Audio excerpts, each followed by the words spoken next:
So yeah, I'm super happy to be on this panel because we feel that like a lot of conversations that we're having today are not in the mainstream, and again, like I felt like I was kind of worried that I was one of the few that were in this, and I'm very happy that there's so many other people. So thank you for that. So very dramatic entrance, but like it's not a dramatic presentation. So first of all, I'm the CEO of Ikonospace. We are what I now consider completely like a metaverse company. And I think it's important to explain why. And this comes also from basically a personal journey that I want to tell you about a little bit. And there's so many things I want to rebound on a lot of things that people said before. But I guess, I'll have to be careful with the time. So started VR really by chance. I was more interested into the video game industry.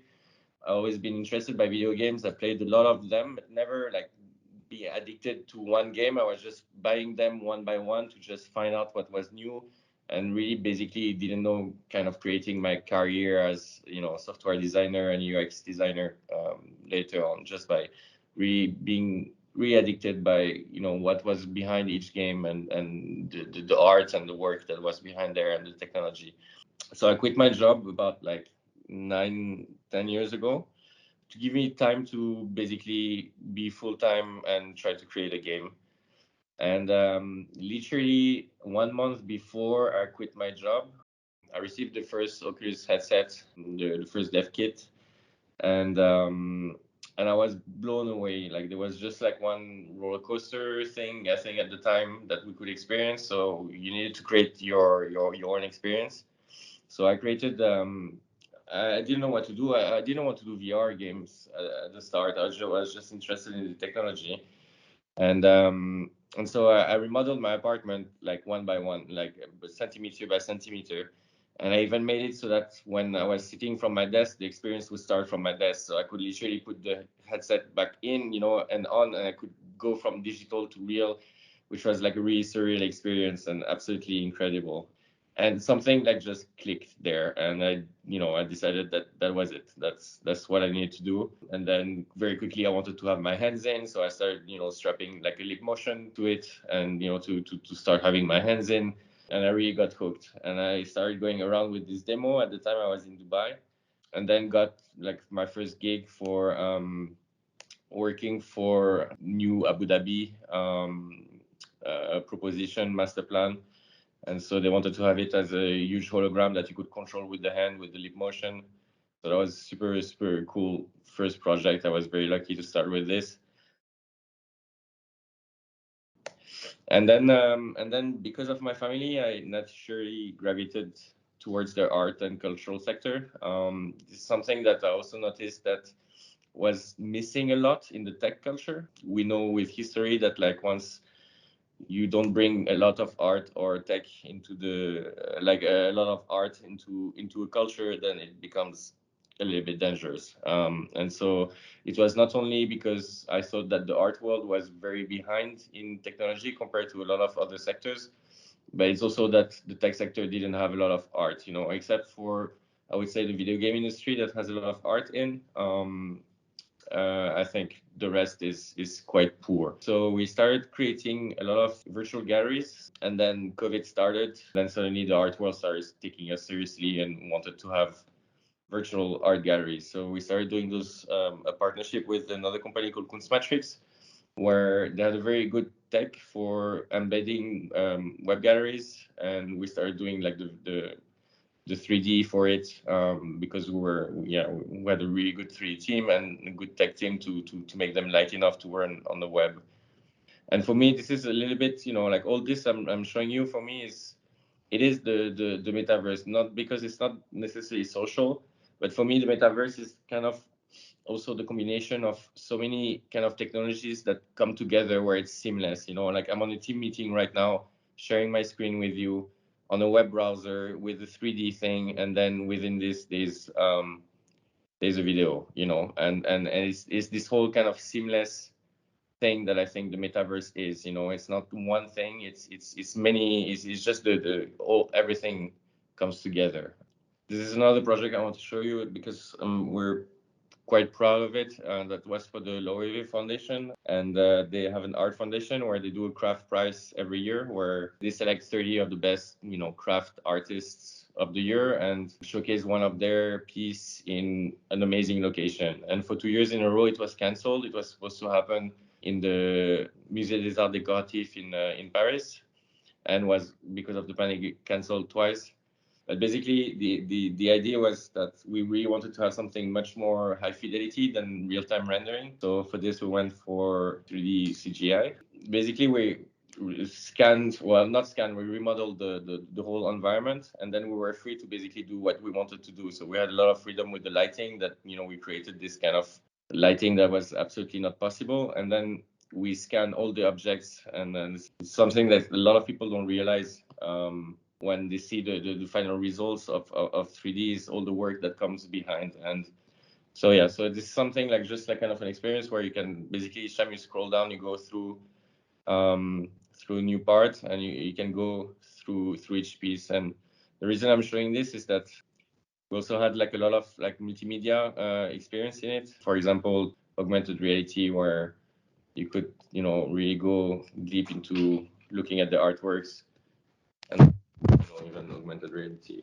And I think like this is for me, like the beginning of the metaverse. This is where we're mixing all those multimedia seamlessly, going from one to the other without without feeling or knowing. The text should be just in the background. It shouldn't be something that feels that it's there.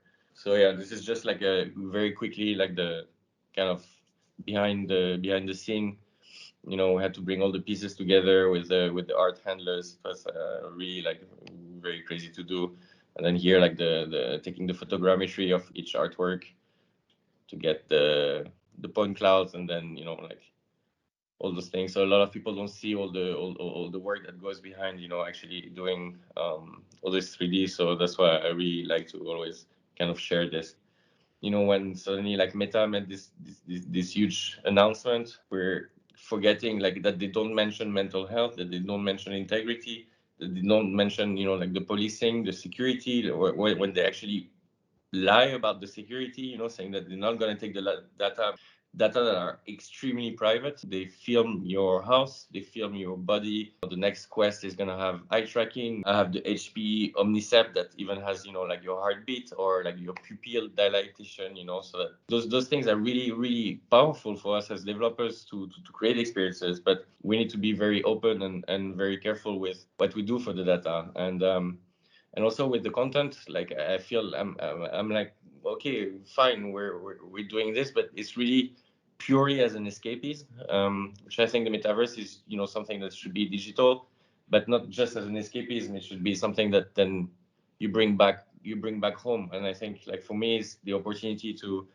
connect with people that are not necessarily accessible, or even some friends when we're in the same town. We don't have the time to move to one place or another, but we want to have like a quick nice chat. And virtual reality multiplayer experiences are much more powerful than Zoom or a call. Is You really have almost this sense of presence. For this, that we started kind of trying to understand what was wrong with everything. And there's this kind of thing that comes from the sci-fi culture, this narrative that is very dystopian, and we all think that this is it, like this is the metaverse, this is Ready Player One, like we're gonna have like a shitty world that we completely forgot about, and we're just gonna escape into this wonderful world. But also it's a bit of a lie, because locomotion in VR is not solved at all, and I don't see it solved anytime soon. So we have to know about it. And Anthony mentioned, Half-Life Alex, that did this very well. Where everything is around you, and you don't need to walk around and jump and things like this, and it works really well, because and once you understand the technology, then you can work around this, and you don't feel that like you're missing out on running and jumping. Also, one thing that in this movie, like we have two very likable CEOs of the biggest monopoly, in the history, and in the history of humankind, it never existed that, the two owners of a monopoly would be like very likable person, at least, in my opinion. And so this reality cannot exist, so we have to be, and again, have huge responsibilities if we want to create metaverses, is to have this in place, like from the start. So we started working on our own solution, and this is super early. So I'm really showing you like things from like an MVP, because we're going to raise some money at the end of the month. And this is avatar of me. like we're not done yet. So like please excuse this.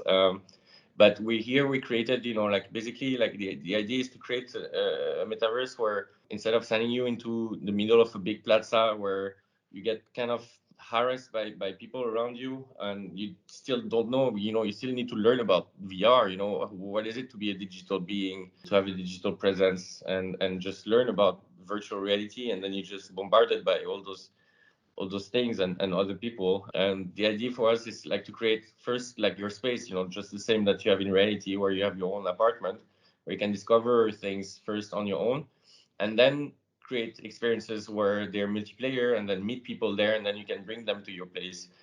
And so this is like what we're creating.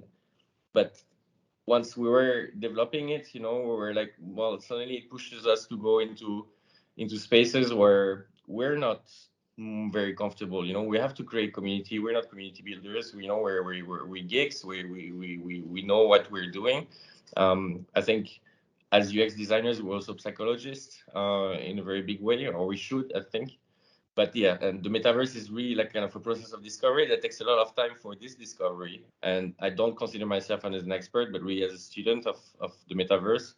And this is something that I wanted to share with you, that like is basically like just the backbone of the new website we're going to release in a couple of weeks, that is putting all this together, where we're trying to basically bring kind of an encyclopedia of the metaverse through our projects, because there's a lot of learning that needs to be done in our sector and on the outside. It's not a dogma of what it is.